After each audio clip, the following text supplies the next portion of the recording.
વર્ષ સુધી નહીં 42 વર્ષ સુધી મેં આપ્યું. હજી કઈ કામ કરવા જાવ એટલે ખબર પડે કે પરસેવો પાડીએ તો ખેડૂતની હાલત શું છે.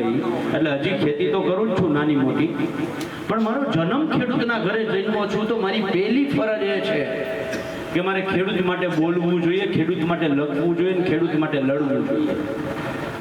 અને હું તમને બધાને વિનંતી કરું છું, આજે કોંઢમાં તમારા ખેતરમાં ડેલામાં તાળું મારેલું હોય અને પોલીસ એ તાળું તોડવાની હિંમત એટલી કરે કે આપણી પાસે એક પણ વ્યક્તિ આખા ગામમાં એવી નહોતી કે જે નિયમથી વાત કરી શકે. બાકી એની તાકાત છે કે આપણું તાળું તોડી નાખે.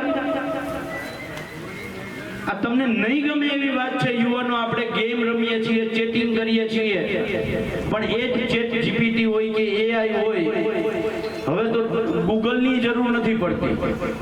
એને પૂછો કે આના નિયમો હું છું, તરત ફટાફટ 1 મિનિટમાં તમને કહી દે. અને આવી 18 એપ્લિકેશનો છે. આપણે હું કામ એનો અભ્યાસ નથી કરતા? અમે ગુજરાત કિસાન સંઘર્ષ સમિતિએ વાંઢિયાના આંદોલન પછી લગભગ મોરબી, તમારે અહીંયા એકાદા ગામમાં અમે આવ્યા હતા, મોરબી, જામનગર, દ્વારકા અને કચ્છ, આ બાજુ બનાસકાંઠા, પાટણ, એ ગામોમાં ફરીને અમે ખેડૂતોને જાગૃત કર્યા, નિયમો સમજાવ્યા. આવો મહેશભાઈ રાજકોટિયાની ટીમ, અમે જાગૃત કર્યા. અને એટલું જ નહીં,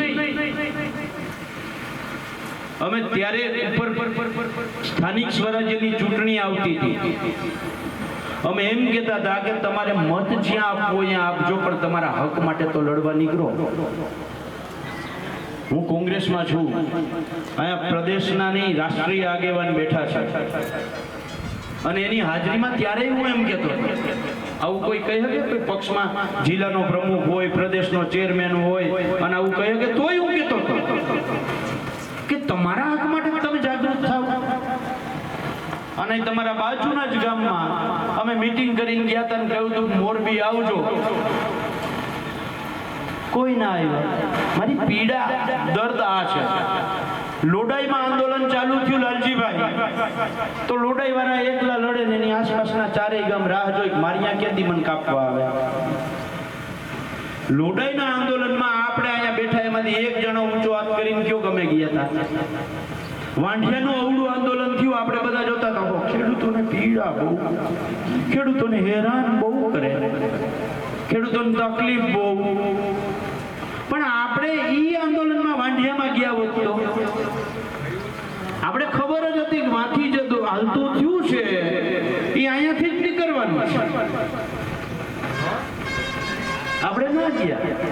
હવે આજે આપણે ભેગા થઈને પોલીસ ઉપાડે છે, વાંઢિયા વાળા, લોટાઈ વાળા. આવ્યો ને વારો?